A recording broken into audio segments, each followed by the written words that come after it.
Hi, I'm Abby. And I'm Michael. So today we want to talk to you a little bit about an article we saw out there, and it was about how U.S. Consumer goods companies are losing their upper hand in pricing today. So Abby, what's your reaction when you hear that?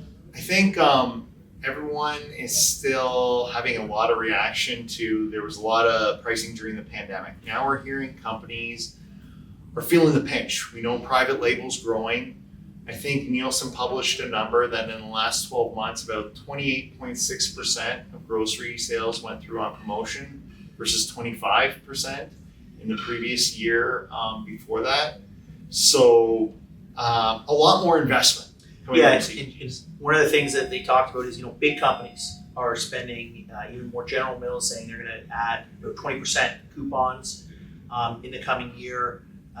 Nike executives came out and said that they were really targeting that price point under $100. They need to get a shoe out for less than $100. So I think there's a lot of focus on not only giving consumers a lot of discount, but also hitting specific price points.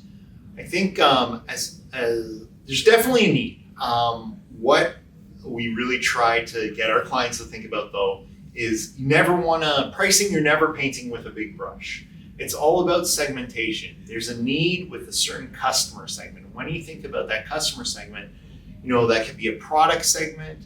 It could be a certain group of retailers, certain regions, certain countries, and how to make sure you're really targeting that offer so you're not cannibalizing your whole base. No, absolutely. And I think a lot of it's mix, right? You need to think about where in that portfolio you're going to put it out and what specific customer segment. And I like your analogy. I'm not using that wide paintbrush. Honestly, sometimes I think we're fine artists with those little kind of thin paintbrushes filling in the lines and finding those opportunities.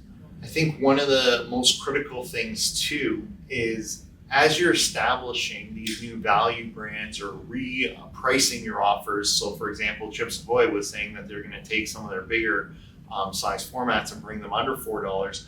Well, you can imagine, one, getting that executed with retailers, but if you ever try to cross that $4 barrier again, it's going to be a war, not only with your customers, but all with your end consumers, but also your customers. So you want to be really sure where you're going to have this implemented, because going back the other way is going to be a fight as well. It's always easier to come down than back up, right? Exactly.